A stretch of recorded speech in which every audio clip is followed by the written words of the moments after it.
Hello साथियों, नमस्कार। मैं हूं रोहित राजपूत और आप सभी लोगों का स्वागत है एग्जाम स्पॉट 95 पे। दोस्तों, आप अगर आर्मी, ग्रुप डी, एनटीपीसी या रेलवे की किसी भी एग्ज़ाम की प्रिपरेशन कर रहे हैं तो ये क्लास आपके लिए महत्वपूर्ण है। यहाँ से आप एसएससी की भी कोई भी वैकेंसी हो, एमटीएस, सीएचएसएल, सीजीएल, वो आप कवर कर सकते हैं। और आज है 30 अगस्त 2022 की सेकेंड शिफ्ट का पेपर, जो मैं प्रीवियस ईयर क्वेश्चन बड़े ही आसानी पूर्वक हल कराता हूं, जिससे आप लोग बड़ी आसानी से रीजनिंग को सीख सकते हैं। दोस्तों, अगर आप चैनल पे पहली बार के लिए विजिट कर रहे हैं या चैनल से पहली बार के लिए जुड़े हैं तो प्लीज़ यार चैनल को सब्सक्राइब करिए और हमें भी थोड़ा आगे बढ़ने का मौका दीजिए, जिससे आप लोगों के लिए मैं आसानी से रीजनिंग की क्लासेस प्रोवाइड करा सकूँ। और जितने जल्दी हमारे सब्सक्राइबर कंप्लीट होंगे उतने ही जल्दी मैं यहाँ पे लाइव आना शुरू कर सकता हूँ, और जिससे आप एक रूटीन बना पाएंगे। लाइव क्लास की बात ही अलग होती है। तो चलिए क्लास को शुरू करेंगे। ये रहा पहला क्वेश्चन।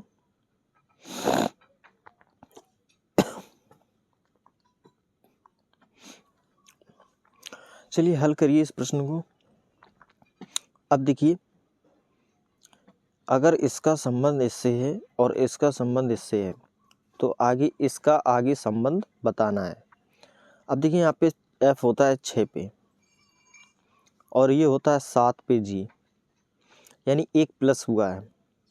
अब ये देखिए a से z, यहाँ पे एक माइनस हुआ है। ऐसे ही यहाँ देखिए 11 से 12 एक प्लस हुआ है और यहाँ से एक माइनस हुआ है, यानी एक प्लस और एक माइनस, एक प्लस एक माइनस। ऐसे इसको चेक करेंगे। सी से डी पे एक प्लस हुआ है, ए से जेड पे एक माइनस हुआ है। फिर एल से एक प्लस करेंगे 13 पे एम, ऐसे 12 में एक माइनस करेंगे 11 पे के। आगे भी यही क्रम जारी रहेगा।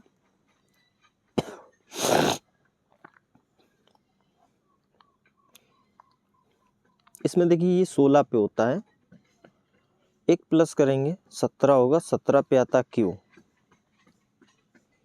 इसमें एक माइनस, 9 में एक माइनस करेंगे 8 आएगा, 8 पे होता है एच। फिर इसमें एक प्लस करेंगे सी 3 पे और एक प्लस हुआ डी 4 पे। इसमें फिर एक माइनस करेंगे 10 पे आता है J, Q H D J, Q H D J. पहला ऑप्शन आपका सही है। अगला प्रश्न देखिए,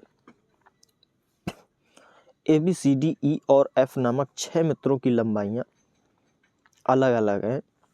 डी की लंबाई केवल 2 अन्य मित्रों से अधिक है। अब देखिए, ऐसे प्रश्नों को जब सभी मित्रों में से सबसे लंबा और सबसे छोटा की बात करें तो ऐसे प्रश्नों को हम ऑप्शन के थ्रू उठाते हैं, जिससे समय की बचत होती है और आसानी से प्रश्न हल हो जाते हैं। देखिए, सबसे लंबा व्यक्ति पूछा है तो डी की लंबाई केवल 2 अन्य मित्रों से अधिक है, यानी 2 से अधिक है, बाकी से छोटा है। तो डी ऑप्शन लंबा नहीं हो सकता है, सबसे लंबा नहीं हो सकता है। आगे देखिए, सी की लंबाई बी से कम है, सी की लंबाई बी से कम है, यानी बी लंबा है। और देखिए, एफ की लंबाई ई से अधिक है,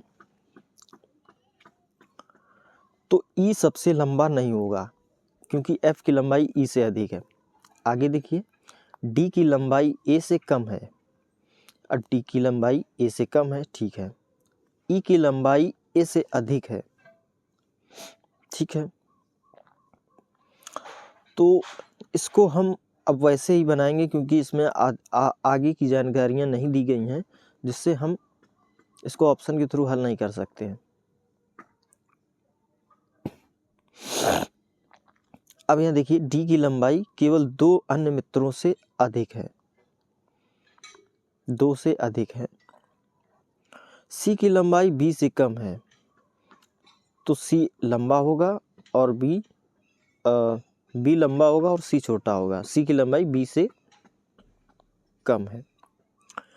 एफ की लंबाई ई से अधिक है, एफ की लंबाई ई से अधिक है। डी की लंबाई ए से कम है, डी की लंबाई ए से कम है, तो डी की लंबाई ए से कम है, तो डी होगा नीचे और ए हो जाएगा ऊपर। ई की लंबाई ए से अधिक है। अब देखिए ई की लंबाई जो है ए से अधिक है, तो ई यहाँ होगा, एफ यहाँ हो जाएगा। अब देखिए ये दो स्थान छूटे हुए थे, अब बचा है बी और सी, तो बी यहाँ हो जाएगा और सी यहाँ हो जाएगा। अब ये बन गया। अब इसमें पूछा सभी मित्रों में से सबसे लंबा कौन है। अब यहाँ बी हो नहीं सकता है, एफ सबसे लंबा है। आगे प्रश्न देखिए, इनइक्वलिटी के असमानता का प्रश्न है ये। कथन और निष्कर्ष, ये कथन है और इसके दो निष्कर्ष दिए हुए हैं, आपको बताना कौन से निष्कर्ष सही हैं। देखिए यहाँ पे ए बड़ा है पी से, तो इसका जिस तरफ को चोंच इसकी खुली होती है उस तरफ का अक्षर या कहें स्थान बड़ा होता है। अब ए बड़ा है पी से, अब देखिए जहाँ पे अपोजिट साइड में दोनों चोंचें हों तो ऐसे केस में वो कथन कभी सत्य हो ही नहीं सकता है। यहाँ देखिए ई बड़ा है ओ से, जबकि ओ बड़ा है यहाँ पे एल से और एल बड़ा है ई से, तो ये वाला भी ऑप्शन गलत होगा। यहाँ पे दोनों निष्कर्ष फॉलो नहीं करते हैं, तो डी वाला आपका राइट आंसर है। अगला प्रश्न देखिए, DGB6 ये सीरीज का प्रश्न है। ये इसका इससे आगे ये और ये इससे आगे और ये इसके आगे होगा।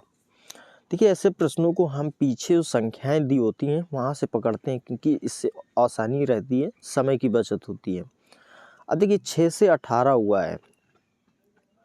अब जब 6 से 18 हुआ तो 12 प्लस हुए हैं, 18 से 30 हुआ है, यहाँ पे 12 प्लस हुए हैं, और यहाँ भी देखिए 12 प्लस हुए हैं, 30 से 42, और यहाँ पे भी 12 प्लस हुए हैं, 42 से 54। तो ऐसे इसमें 12 प्लस करेंगे तो हो जाएगा 12 66, 66 आ जाएगा आपका। अब देखिए 60 वाला तो ऑप्शन हो नहीं सकता है, ये दोनों ऑप्शन गलत हो गए। अब देखिए 20 से 22 हुआ, 2 प्लस हुए हैं, 22 से 24 2 प्लस हुए, 24 से 26 2 प्लस हुए हैं, और 26 से 2 पे आए 2 प्लस हुआ है, और यहाँ पे 2 प्लस करेंगे तो आएगा डी। अब डी आगे यहाँ वाई हो नहीं सकता है, तो ऑप्शन नंबर 1 आपका सही है। अगला प्रश्न, किसी परिवार के 8 सदस्य हैं, एक वर्गाकार मेज के चारों ओर केंद्र की ओर मुख करके बैठे थे। ठीक है, हम ये वर्ग के आकार की मेज बना लेते हैं। देखिए आगे, उनमें से कुछ इसके कोनों पर बैठे हैं, तो कुछ क्या 4 लोग ही कोनों पर बैठे होंगे और बाकी ठीक भुजाओं के मध्य बैठे हैं। W और X के बीच में केवल एक व्यक्ति बैठा है, W X के बीच में केवल एक व्यक्ति बैठा है। V U के बाईं ओर चौथे स्थान पर था। अभी एक की हम पहले स्थिति क्लियर करेंगे तभी आगे बढ़ेंगे। Z और X के बीच में केवल A बैठा है, Z और X के बीच में A बैठा है। ठीक है, Y किसी भी कोने पर नहीं बैठा है। अब यहाँ पे हम Y को यहाँ पर रख लेते हैं। X किसी एक कोने पर बैठा है, तो चलिए Y को हम बाद में रखेंगे, पहले X को रखेंगे क्योंकि X की पॉसिबिलिटी आगे से ज़्यादा है। तो X को हमने अगर इस ओर रख लिया एक कोने पर, तो Z आ जाएगा यहाँ पे, नहीं A आएगा यहाँ पे,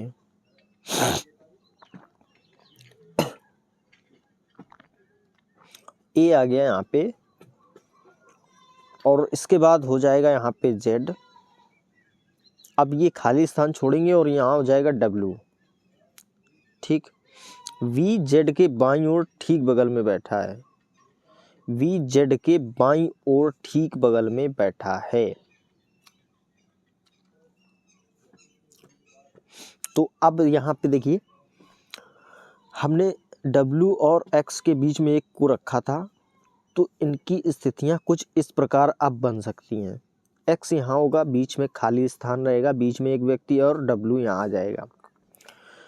ठीक है, अब इसमें कहा गया था Z और X के बीच में केवल A बैठा है, Z तो फिर यहाँ हो जाएगा, इसके बीच में A बिठाएंगे। अब इनको रख लेते हैं।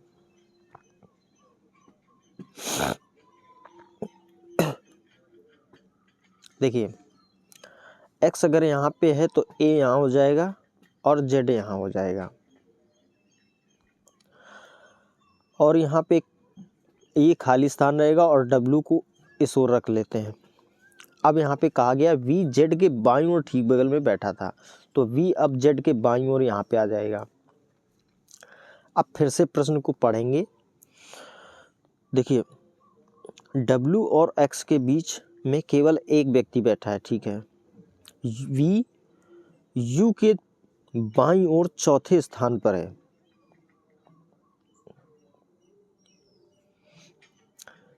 V U के बाईं ओर। अब बायां होगा इस तरफ, 1 2 3 4। अब देखिए, नहीं इस तरफ से होगा क्योंकि केंद्र की ओर मुँह करके बैठा है। 1 2 3 4, V U के बाईं ओर चौथे स्थान पर बैठा था। Z और X के बीच में केवल A बैठा था, ठीक है। Y किसी भी कोने पर नहीं बैठा था। अब Y का कोना एक ये बच रहा है, तो Y कोने पर ना होकर के यहाँ बैठेगा, और बचा T होगा यहाँ पे। अब देखिए, परिवार का इनमें से कौन सा सदस्य मेज के किसी एक कोने पर बैठा था। देखिए, A कोने पर है नहीं, V कोने पर है नहीं, U कोने पर है नहीं, T कोने पर है, तो यही आपका राइट आंसर है। अगला प्रश्न देखिए, ये एक शब्द है, शब्द कंपनी के प्रत्येक व्यंजन को अंग्रेजी वर्णमाला क्रम में उसके अगले अक्षर से बदल दिया जाता है। प्रत्येक व्यंजन को, तो CMPNY इसके अगले अक्षर से बदलेंगे, तो ये हो जाएगा D, ये हो जाएगा O, ये हो जाएगा Q, ये हो जाएगा O, और ये हो जाएगा Z, ठीक है। और प्रत्येक स्वर को अंग्रेजी वर्णमाला क्रम में उसके पूर्ववर्ती यानी पहले के अक्षर से बदल दिया जाता है। अब O से पहले N आता है और A से पहले Z आएगा। अब देखिए, यदि इस प्रकार बने शब्द के सभी अक्षरों को वर्णानुक्रम में व्यवस्थित किया जाता है। अब इनको वर्ण के अनुक्रम में व्यवस्थित करेंगे, तो देखिए, इनमें से सबसे पहले आएगा D, ठीक है, D आ जाएगा। इसके बाद आएगा N, फिर आएगा O, फिर से O, फिर आएगा Q, और फिर Z। अब देखिए, तो दाएं सिरे से चौथे स्थान पर कौन सा अक्षर होगा। 1 2 3 4, चौथे स्थान पर O होगा, ये आपका राइट आंसर। अगला प्रश्न देखिए, 6 व्यक्तियों ABCDE और F के जन्मदिन एक ही वर्ष के विभिन्न महीनों अर्थात फरवरी, अप्रैल, जून, अगस्त, सितंबर, दिसंबर में है, लेकिन उनका इसी क्रम में होना अनिवार्य नहीं है। चलिए, फरवरी, अप्रैल, जून, अगस्त, सितंबर और दिसंबर।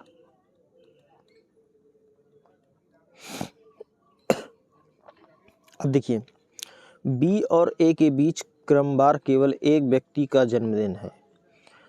चलिए, बी और ए के बीच केवल एक व्यक्ति का जन्म है। सी और ई के बीच क्रमवार केवल दो व्यक्तियों का जन्म है। सी और ई के क्रमवार में केवल दो व्यक्तियों का जन्मदिन है। एफ का जन्म सितंबर से ठीक पहले वाले आने वाले महीने में है। एफ का जन्म सितंबर से पहले अगस्त आता है। ठीक है।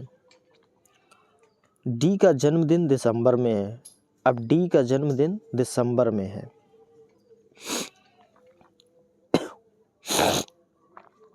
अब देखिए,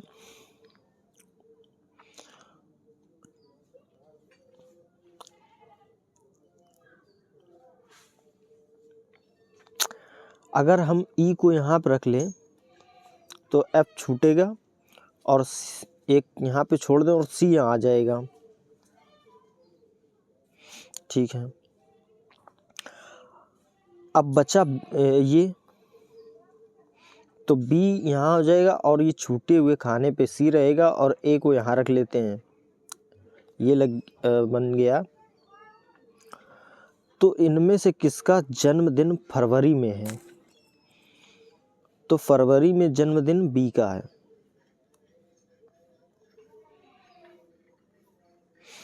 अगला प्रश्न देखिए। देखिए, इसका संबंध इससे है और इसका संबंध इससे है।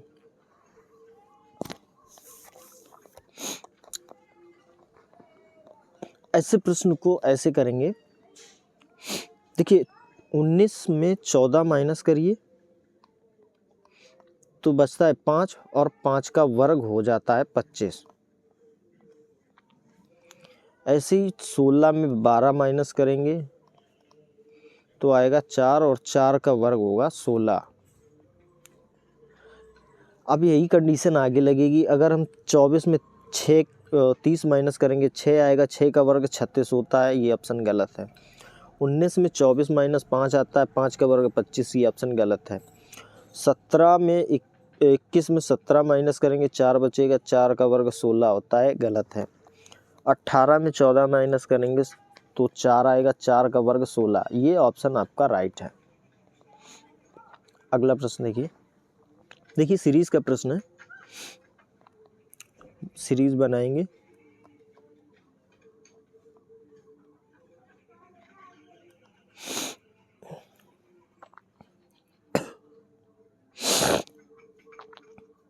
अब यहाँ पे देखिए, गुणा 1 करेंगे +2, इसमें गुणा 2 करेंगे -3, और इसमें गुणा 3 करेंगे प्लस हो जाएगा 4, 15 × 45 और +4। इसमें गुणा 4 करेंगे तो 196 माइनस हो जाएगा 5। इसमें गुणा 5 करेंगे और प्लस होगा 6। अब देखिए, ये सीरीज़ बनेगी।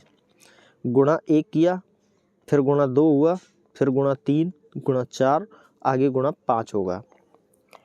अब देखिए, यहाँ पे +2 -3 बढ़ते हुए क्रम में चल रहे हैं। +2 करेंगे, फिर -3 करेंगे, और फिर +4, फिर -5, तो फिर +6 होगा। एक बार प्लस और एक बार माइनस।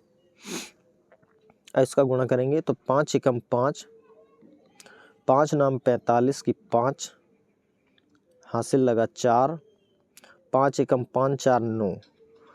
ये आया आपका 955। और जब 6 प्लस कर देंगे तो 6 5 11 की 1, और ये हो गया 961। ये आपका राइट आंसर है। अगला प्रश्न फिर से देखिए, सीरीज।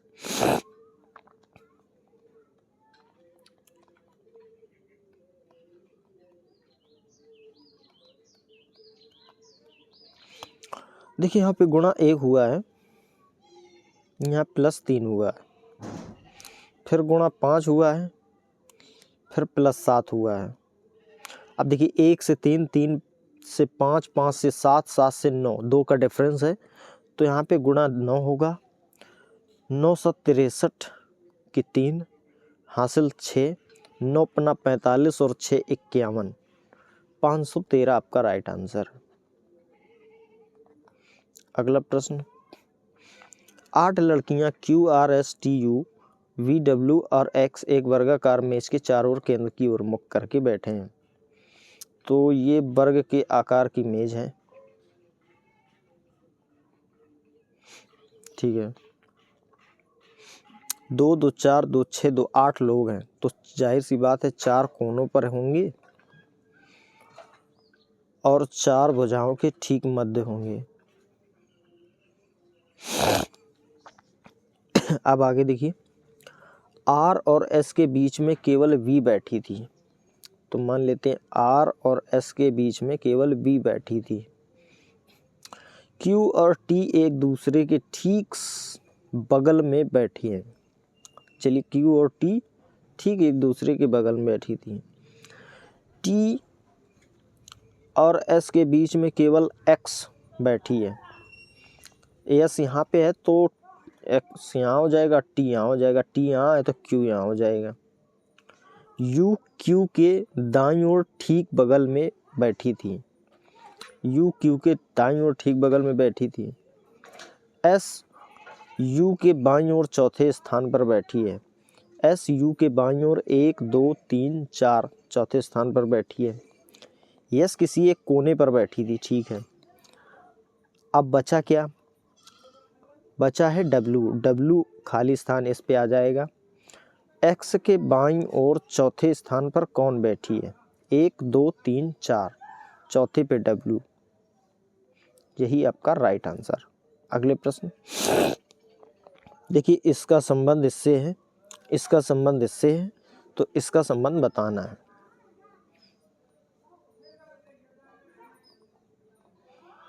इसका संबंध इससे है, देखिए C से 3 प्लस हुआ है 6 हुआ, 18 में 3 प्लस 21,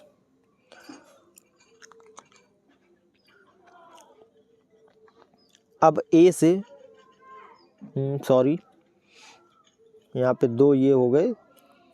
अब E का देखिए यहाँ पे अपोजिट रखा गया है V। 27 में हम 5 माइनस करेंगे 22 आता है, 22 पे V है। अब फिर देखिए इनमें, फिर इसमें 4 प्लस हुआ है और इसमें भी 4 प्लस हुआ है। तो पहले 2 अक्षरों में 3 प्लस, फिर बीच वाला अपोजिट और फिर 4 4 प्लस है। वही क्रम इसमें देखेंगे।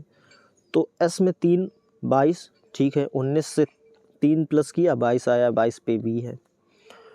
T में 3 प्लस करेंगे 23, 23 में W। O का अपोजिट देखिए L है, ठीक है। अब यहाँ पे 4 4 प्लस होंगे, 22 और 4 26, 26 पे Z है, 5 4 9, 9 पे I है।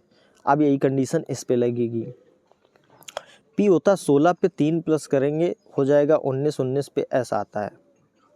9 में 3 प्लस करेंगे 12, 12 में L होता है। T का अपोजिट 7 होगा, 7 में G आएगा।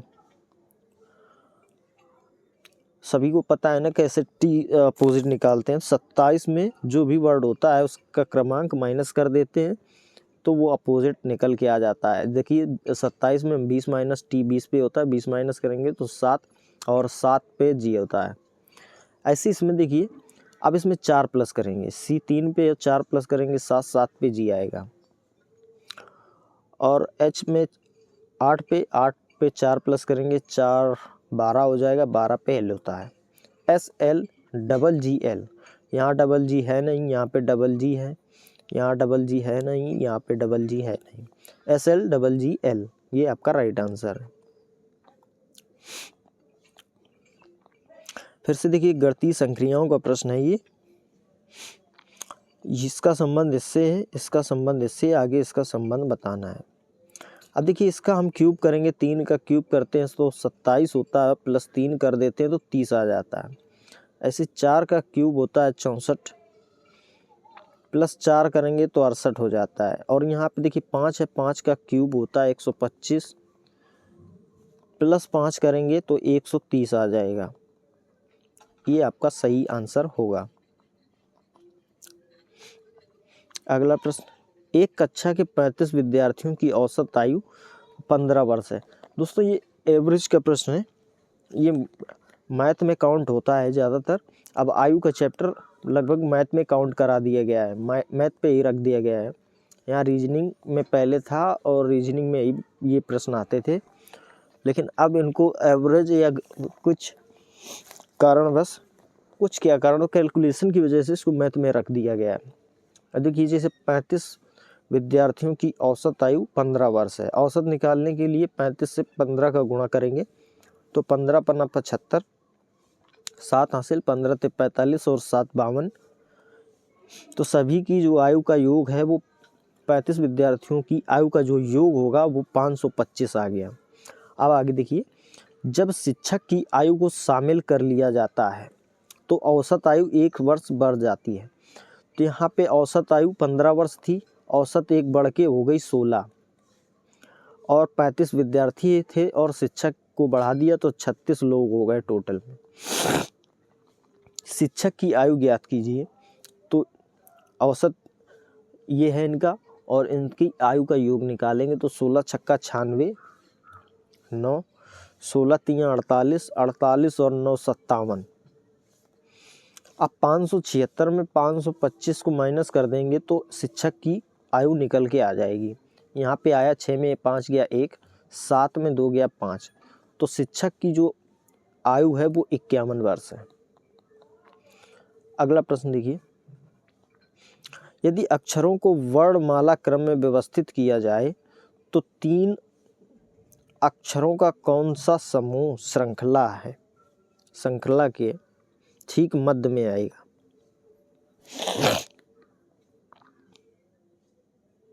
ठीक है, देखिए सबसे पहले ए आता है, वर्णमाला क्रम में इसको क्रमबद्ध करना है। फिर आएगा बी, बी इसमें है कहीं, बी इसमें नहीं है।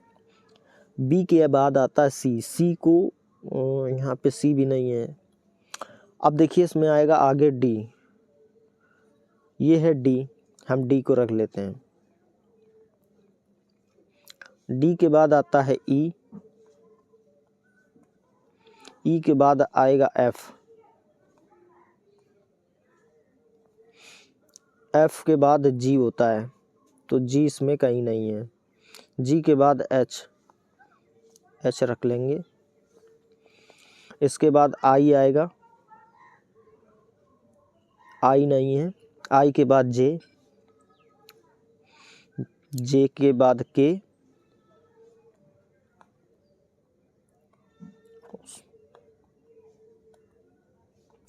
जे के बाद होता है के के बाद आएगा एल, एल के बाद एम, एम के बाद एन होता है, एन कहीं भी नहीं है। एन के बाद ओ, ओ के बाद पी, पी के बाद क्यू, क्यू के बाद आर, आर नहीं है। आर के बाद एस, एस भी नहीं है। एस के बाद आता है टी, टी के बाद आएगा यू, यू के बाद वी, वी नहीं है इसमें कहीं भी। यू वी, वी के बाद आएगा डब्लू, डब्लू के बाद एक्स, बचा वाई, वाई आएगा लास्ट में। वाई के बाद जेड, जेड भी है अभी।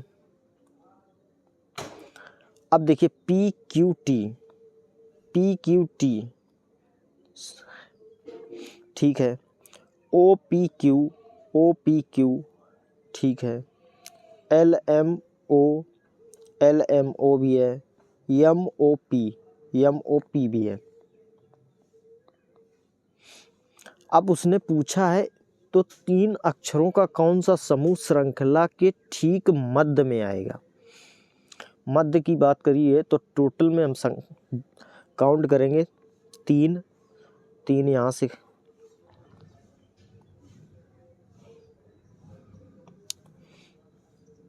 फिर 3 यहाँ से लेंगे और 3 यहाँ से लेंगे। अब देखिए 3 यहाँ से लेंगे और 3 यहाँ से लेंगे।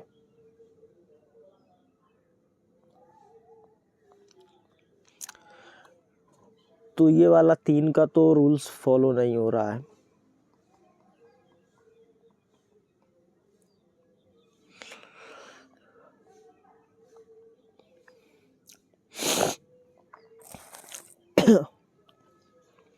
देखिए 2 2 4 2 6 और 2 8, 2 2 4 2 6 और 2 8, यानी कि अब हम 7 7 को उठाएंगे। 7 लोग इधर से, 2 2 4 2 6 1 7, इस तरफ से 2 2 4 2 6 1 7। अब 3 लोगों की बात करी गई है बीच में, तो 3 लोग बीच में MOP हैं। चौथा ऑप्शन आपका राइट होगा। थोड़ा घुमाऊ प्रश्न है, आप यहाँ पे आप दिमाग आपका घूम सकता है। यहाँ पे जो 3 शब्द दिए हैं इनके बाईं और दाईं ओर बराबर अक्षर होने चाहिए और 3 ये बीच में है। वही पूछा है, तो अक्षरों का कौन सा समूह श्रृंखला के ठीक मध्य में है, तो MOP ठीक मध्य में है। अगला प्रश्न देखेंगे। यदि 1 अप्रैल 2017 को शनिवार था, 1 अप्रैल 2017 को शनिवार था, तो 12 मई 2017 को कौन सा दिन होगा? 17 से हमें कोई मतलब नहीं है। आगे देखिए 1 अप्रैल, 1 ख़त्म हो गया। अप्रैल में 30 दिन होते हैं। 30 में 1 माइनस कर देंगे तो टोटल 29 दिन बचेंगे और विषम दिन निकालने के लिए 7 से डिवाइड करते हैं, तो जो शेष बचता है वही विषम दिन होता है। तो 7 चौको 28, इसमें 1 विषम दिन निकल के आएगा। अब अप्रैल मई 12 की बात करी गई है, 7 से डिवाइड करेंगे तो शेष फल 5 बचेगा। 7 एकम 7, 7 बार एक बार जाएगा और 5 बचेगा, तो +5। अब होगा 6 और दिन दिया है शनिवार, तो शनिवार में 6 दिन हम ऐड कर देंगे तो वही दिन निकल के आ जाएगा। अब देखिए शनिवार है, रविवार, सोमवार, मंगल, बुध, गुरु और शुक्र, तो आपका जो दिन निकल के आएगा वो शुक्रवार आ जाएगा। अगला प्रश्न देखिए। ABCDE क्रमशः प्लस माइनस गुणा और भाग और बराबर को निरूपित करते हैं। तो चलिए ऑप्शन के थ्रू इसको हल करेंगे। ऐसे प्रश्नों में समय लगता है लेकिन प्रश्नों में होता कुछ नहीं है। देखिए 7, फिर A है, A को हम प्लस मानेंगे। 3, C है गुणा, फिर 6, फिर आया D पे है बराबर, नहीं D पे है भाग, D पे भाग, फिर 2, फिर आया E पे है बराबर का, फिर आएगा 30, A पे प्लस 14। हल करेंगे इसको, 2 3 6, 3 त्रिका 9, 9 और 7, 9 7 16, लेकिन यहाँ पे जब इसको बराबर में करेंगे तो 30 14 होते 44, ये 16 के बराबर नहीं है, तो पहला तो ऑप्शन गलत है।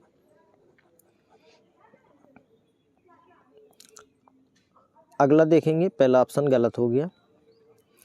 7 A पे है प्लस, 3 C पे है गुणा, 6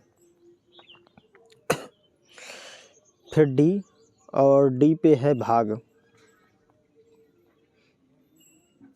फिर 2, इसके बाद फिर से C है और C पे है गुणा, 30 और B पे है -14। इसको हल करेंगे, 2 3 6, अब 3 त्रिका 9, 9 3 27, 270 और 270 72 और 7 77 में 14 जाएंगे। यहाँ पे भी ये नहीं बनेगा, जहाँ पे ई भी आना चाहिए। थोड़ा कॉमन सेंस लगाइएगा, क्योंकि जब तक बराबर में चीज़ें नहीं आएंगी तब तक हमें कैसे पता चलेगा। सॉल्व तो सभी होंगे इनसे।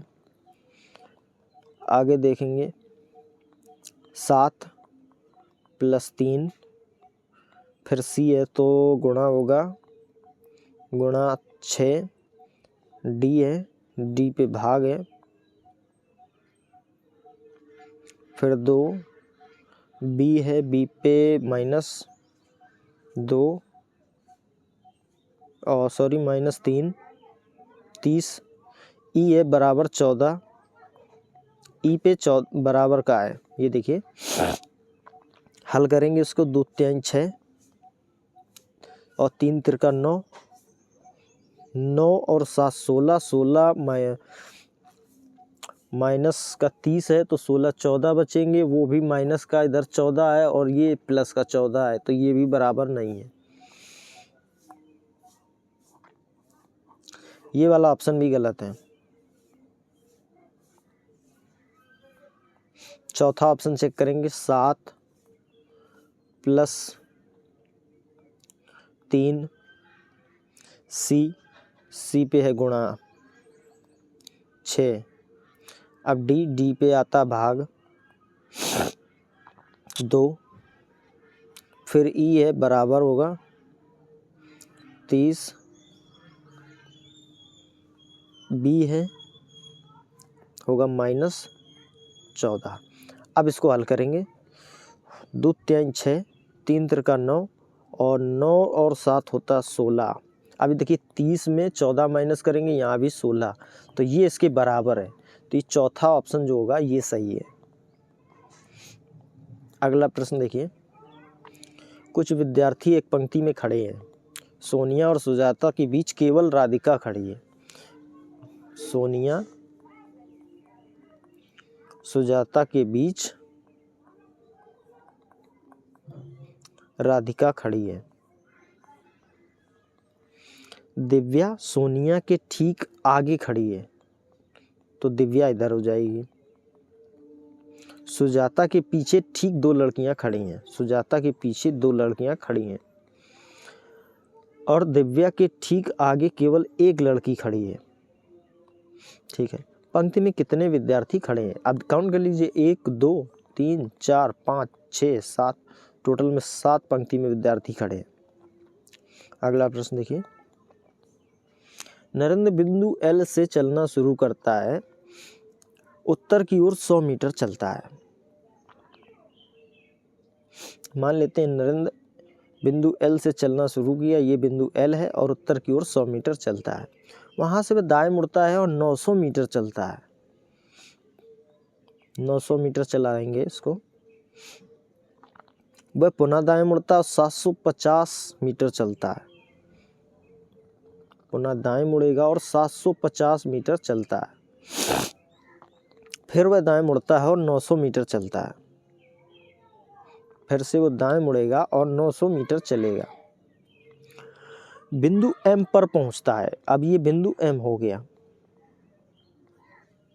बिंदु एम बिंदु एल से कितनी दूर और किस दिशा में है? बिंदु एम बिंदु एल से, यानी बिंदु एम की जो दिशा पूछी गई है वो एल के सापेक्ष पूछी गई है। एल के किस दिशा में है एम? तो एल के एम दिशा में है दक्षिण।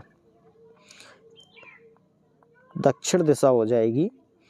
अब देखिए 750 ये है और 100 ये चला दिया इधर।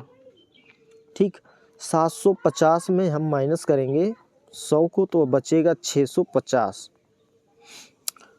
तो आपकी दूरी निकल के आ गई 650 और दिशा हो गई दक्षिण। चौथा ऑप्शन आपका राइट है। अगला प्रश्न देखिए, नीतू अपनी कक्षा से बाहर निकलती है और पूर्व की ओर 25 मीटर चलती है। ये 25 मीटर पूर्व की ओर चली, वहाँ से वह दाएं मुड़ती है और 20 मीटर चलती है। अब वो दाएं मुड़ी और 20 मीटर चली। वह पुनः दाएं मुड़ती है और 62 मीटर चलती है। फिर से दाएं मुड़ेगी और 62 मीटर चलेगी। फिर वह दाएं मुड़ती है, 91 मीटर चलती है। अब फिर से वो दाएं मुड़ी और 91 मीटर चली।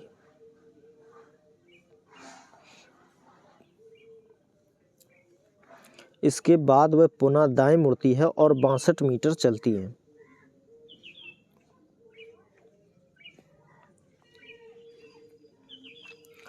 फिर वह दाएं मुड़ती है और 35 मीटर चलती है। फिर से दाएं मुड़ेगी और 35 मीटर चलेगी।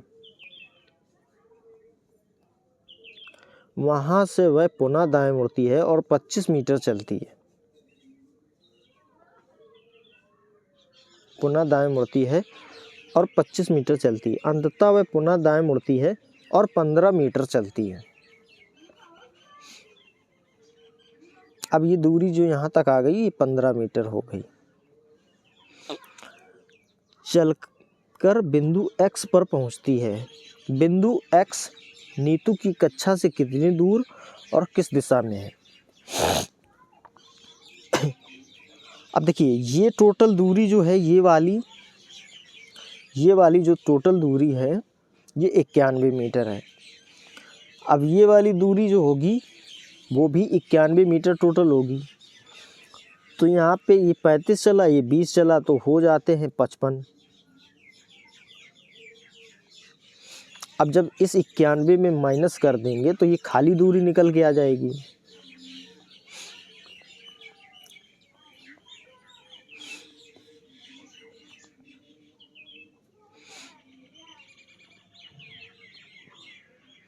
तो 5 11 में 5 गए 6, 8 बचा, 8 में 5 गया 3, 36 आ गई।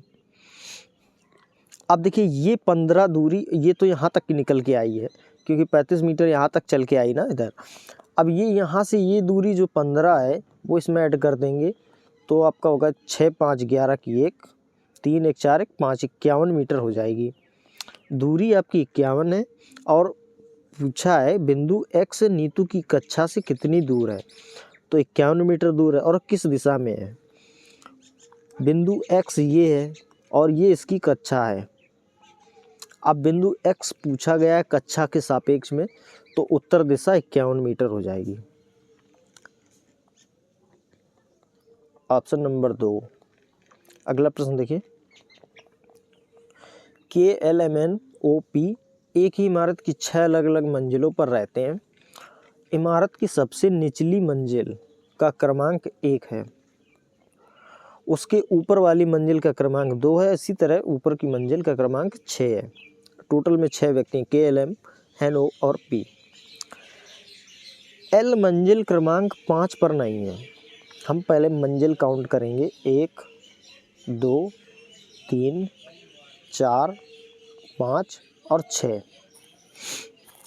L मंजिल पर 5 पर नहीं है। L 5 पर नहीं है। P सम क्रमांक वाली मंजिल पर रहता है। P है या तो 2 पे होगा या 4 पे होगा या 6 पे होगा, लेकिन मंजिल क्रमांक 6 पे नहीं है, तो 6 पे P नहीं है। ठीक है, 4 और 2 पे हो सकता है। N मंजिल क्रमांक 3 पर है।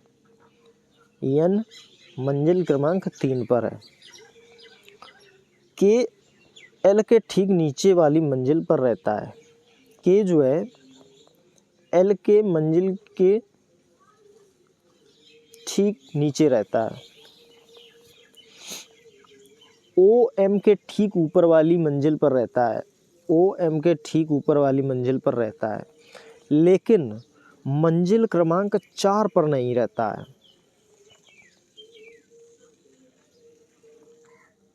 ये 4 पे नहीं रहता है।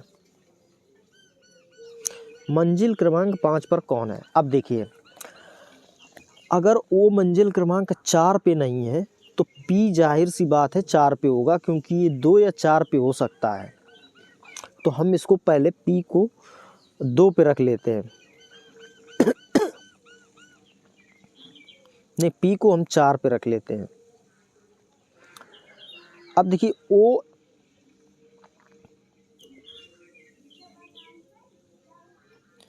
ओ को हम 6 पे रख लेते हैं, क्योंकि जो एल होगा वो 5 पे नहीं है, तो एल यहाँ पे कहीं हो सकता है।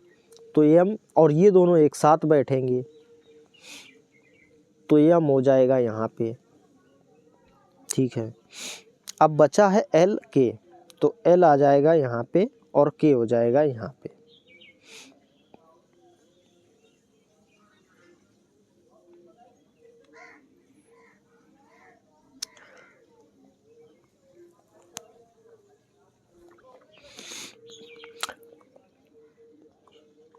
यहाँ पे एल एम यहाँ पे भी तो हो सकता है। वो देखिए ओ को हम यहाँ रख लेते हैं, ओ हो जाएगा यहाँ पे और एम हो जाएगा यहाँ पे।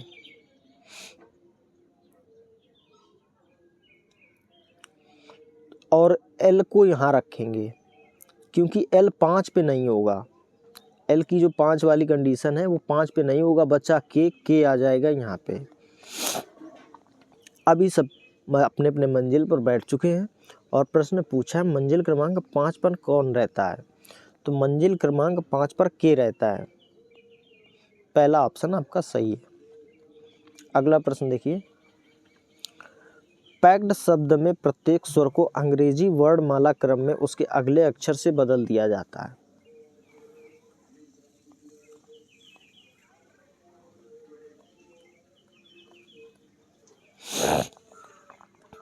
सोलह, 1, 3, 11, 5 और 4। तो उसकी अब देखिए क्रमांक करने की ज़रूरत नहीं है, ऐसे करते हैं। प्रत्येक स्वर को अंग्रेजी वर्णमाला क्रम में उसके अगले अक्षर से बदल दिया जाता है। तो स्वर है 2। अब ये अगले से बदलेंगे तो ये हो जाएगा बी और ये हो जाएगा एफ। प्रत्येक व्यंजन को अंग्रेजी वर्णमाला क्रम में उसके पूर्ववर्ती अक्षर से बदल दिया जाता है। तो पी से पहले ओ आता है, सी से पहले बी आता है, के से पहले एल आता है और डी से पहले सी आता है। आगे देखिए, इस प्रकार बने अक्षर समूह में इनमें से कौन सा अक्षर 2 बार आएगा। तो यहाँ पे जो बी है वो 2 बार आएगा। देखिए ऑप्शन नंबर 2 ये आपका सही आंसर है। अगला प्रश्न, यदि संख्या इसके सभी अंकों को बाएं से दाएं की ओर आरोही क्रम में व्यवस्थित किया जाए तो मूल संख्या की तुलना में कितने अंकों की स्थिति अपरिवर्तित रहेगी। देखिए 6, 8, 4, 9, 1, 2, 7, 5 और 3। अब आरोही क्रम में लगाने के लिए एक से बढ़ते हुए क्रम होता है आरोही, जैसे 1, 2, 3, 4, और अवरोही होता है उल्टा, जैसे 10 से काउंट करेंगे तो 10, 9, 8, 7 घटते हुए क्रम में। आरोही होता है बढ़ते हुए क्रम में। चलिए देखें, 1, 2, इसके बाद 3, फिर आएगा 4, 5, 5 के बाद आएगा 6, फिर 7, फिर 8 और फिर 9। ये होता है आरोही क्रम। अब इसमें कहा गया मूल संख्या की तुलना में कितने अंकों की स्थिति अपरिवर्तित रहेगी। तो यहाँ देखिए 7 की स्थिति अपरिवर्तित है, और देख लीजिए कोई हो। तो टोटल में एक ही संख्या ऐसी है जिसकी स्थिति अपरिवर्तित है, बाकी सभी की स्थिति परिवर्तित हो चुकी है। अगला देखिए ये पहली बार ऐसा प्रश्न आया है। अभी तक जितने भी हमने प्रीवियस ईयर पेपर किए हैं उनमें से किसी भी शिफ्ट में ये पेपर नहीं, आज से 26वीं क्लास है लगभग, यहाँ पे ये पहली बार आपको प्रश्न देखने को मिला, लेकिन है बहुत आसान। ये कूट भाषा में प्रश्न आते हैं। जैसे ये देखिए, वी प्रेफर ग्रीन, इसका मतलब है ये। ठीक है, आगे देखिए इसका मतलब ये है, इसको भी लिख लेते हैं, ग्रीन पीस ग्रो। इसका मतलब ये है।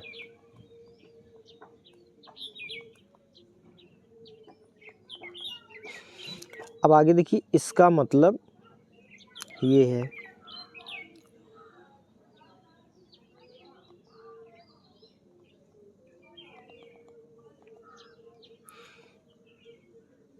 सॉरी,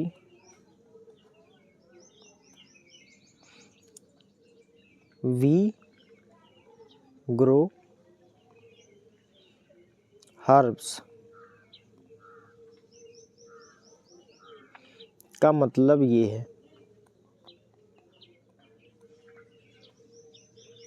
देखिए ध्यान से समझिए, ऐसे प्रश्न बहुत ही आसान होते हैं।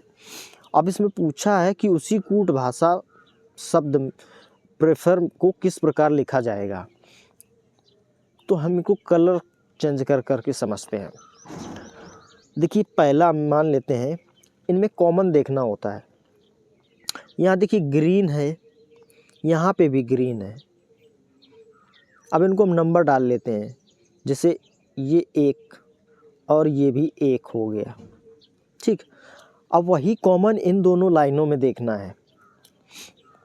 अब इन दोनों लाइनों में देखिए क्या कॉमन है। यहाँ पे ये देखिए, ये कॉमन है, इसको भी हम 1 मान लेते हैं। ध्यान से समझिएगा, ठीक है। अब देखिए यहाँ पे कलर चेंज कर लेते हैं, जिससे समझने में आसानी होगी। ये देखिए ग्रो है, ये भी ग्रो है। हम इसको नंबर 2 मान लेते हैं, इसको भी नंबर 2 मान लेते हैं। अब इन दोनों लाइनों में देखिए कॉमन क्या है। यहाँ पे देखिए MI और यहाँ भी देखिए MI है, तो ये आपका 2 ये हो गया और 2 ये हो गया। अब देखिए यहाँ पे ये देखिए, ये V है, यहाँ पे भी V है, इसको हमने नंबर 3 दे दिया। अब यहाँ देखिए पहले और लास्ट में क्या कॉमन है, HA कॉमन है। देखिए ये यहाँ पे है और ये यहाँ है, तो इसको भी हमने नंबर 3 दे दिया, इसको नंबर 3 दे दिया।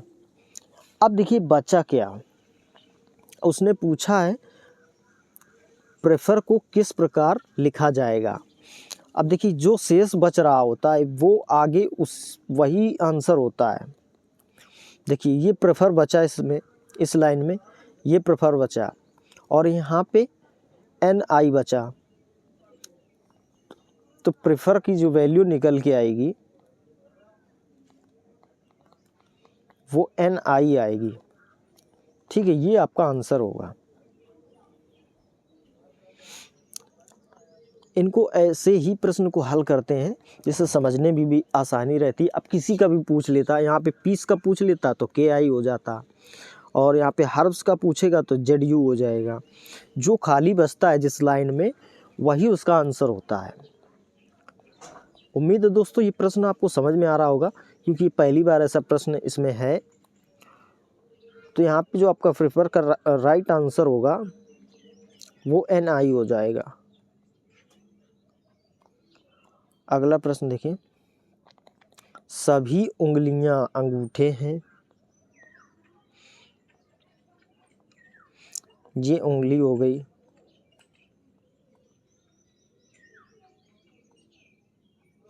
और ये अंगूठे हो गए। कुछ अंगूठे पेड़ हैं, मान लेते हैं कुछ अंगूठे ये पेड़ हो गए। कुछ कोण पेड़ हैं, तो कुछ कोण जो हैं वो पेड़ हैं, ये कोण पेड़ हो गए। अब निष्कर्ष देखिए, कुछ कोण अंगूठे हैं, तो कोण यहाँ है, अंगूठे यहाँ है, इनका कोई तालमेल नहीं है। यहाँ देखिए कुछ पेड़ उंगलियां हैं, हाँ कुछ पेड़ उंगलियां ज़रूर हैं। पेड़ यहाँ है, ये देखिए उंगलियों वाले खाने को टच करता है। तो आपका केवल निष्कर्ष 2 ही सही है। ऑप्शन नंबर 1 निष्कर्ष 2 फॉलो करता है। आगे देखिए, सभी हैट टोपियाँ हैं। ये हैट हो गई और ये टोपियाँ हो गई। ये हैट हैं और ये टोपी। आगे देखिए, सभी टोपियाँ दस्ताने हैं। अब जो सभी टोपियाँ हैं वो दस्ताने हैं, दस्ताने। कुछ हैट चश्मे हैं। अब देखिए, कुछ हैट चश्मे हैं, तो ये हो गए चश्मे। अब देखिए, कुछ चश्मे टोपियाँ हैं, कुछ की बात है, टोपियों के अंदर चश्मे हैं, ये सही होगा। कुछ दस्ताने चश्मे हैं, कुछ दस्ताने चश्मे नहीं है, जबकि कुछ चश्मे दस्ताने हैं, ये ऑप्शन गलत होगा। कोई चश्मा दस्ताना नहीं है, जबकि कुछ चश्मा दस्ताना है, ये भी ऑप्शन गलत है। तो आपका निष्कर्ष एक फॉलो करता है।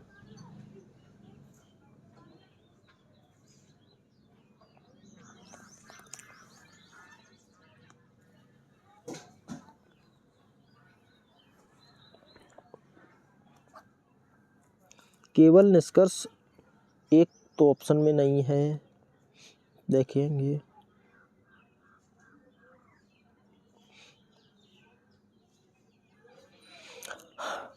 देखिए, कुछ चश्मे टोपियां हैं, कुछ चश्मे टोपियां हैं, ठीक है। कुछ दस्ताने चश्मे हैं, कुछ दस्ताने चश्मे हैं। जब दोस्तों कुछ की बात करें और वो चीज़ अंदर हो, वो भी सही हो जाती है। कोई चश्मा दस्ताना नहीं है, कोई भी चश्मा दस्ताना नहीं है, ये गलत है, जबकि कुछ हैं, ठीक है। आपका जो राइट आंसर वो चौथा होगा। अगला प्रश्न देखिए, राधा और रमा की आयु का अंतर 6 वर्ष है। उनकी आयु का योग 26 है। राधा की आयु ज्ञात कीजिए यदि रमा से बड़ी है। तो इस प्रश्न को ऑप्शन से उठाना पड़ेगा, ऑप्शन से ही हल होगा। देखिए, अगर हम 32 वर्ष ले लेते हैं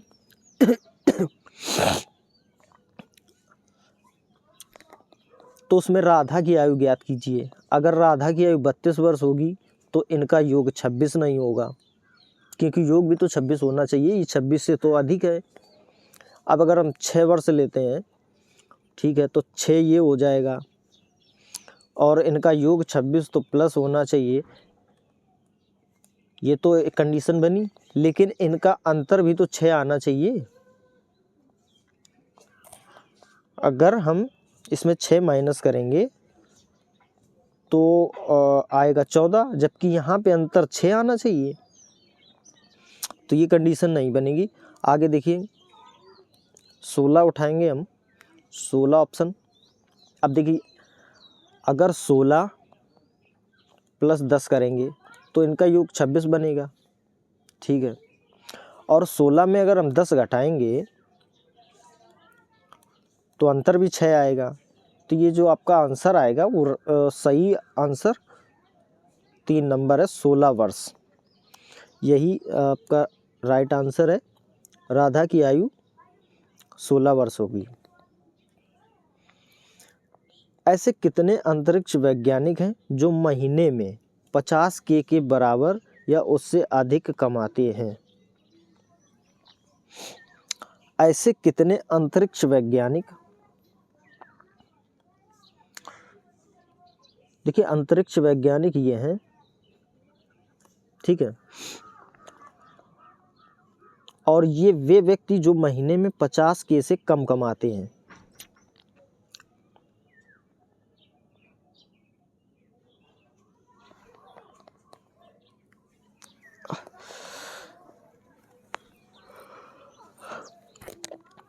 ये 50K से कम कमाते हैं, तो जो इनमें,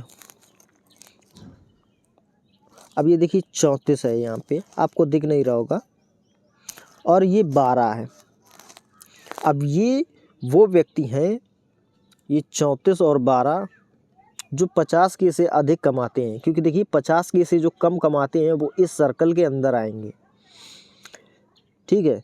इस सर्कल के अंदर जो भी आएंगे वो 50K से कम कमाते हैं, और इससे जो बाहर होंगे वो सभी 50K से ऊपर कमाते हैं। लेकिन उसने बात करी है कितने अंतरिक्ष वैज्ञानिक हैं जो महीने में 50K या उससे अधिक कमाते हैं। व्यवसाय की बात नहीं करी गई है, इसलिए व्यवसाय को छोड़ दिया जाएगा। लेकिन जो अंतरिक्ष के खाने में आएगा उसको काउंट किया जाएगा। तो यहाँ पे 34 और 12 इनको जोड़ेंगे, 4 2 6 हो जाएगा, 3 1 4 हो जाएगा। तो 46 आपका राइट आंसर है।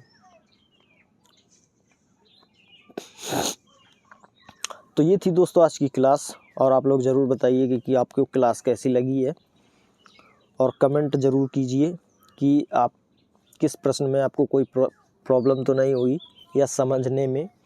और चैनल पे पहली बार आते हैं तो यार चैनल को सब्सक्राइब ज़रूर कीजिए, और हमें भी थोड़ा मोटिवेशन मिलेगा, और जिससे मन लगता है काम करने में अच्छा, कि आगे और भी जो प्रीवियस ईयर पेपर है मैं ऐसे ही कंटिन्यू आपको कराता रहूँगा, और सपोर्ट करिए प्लीज़।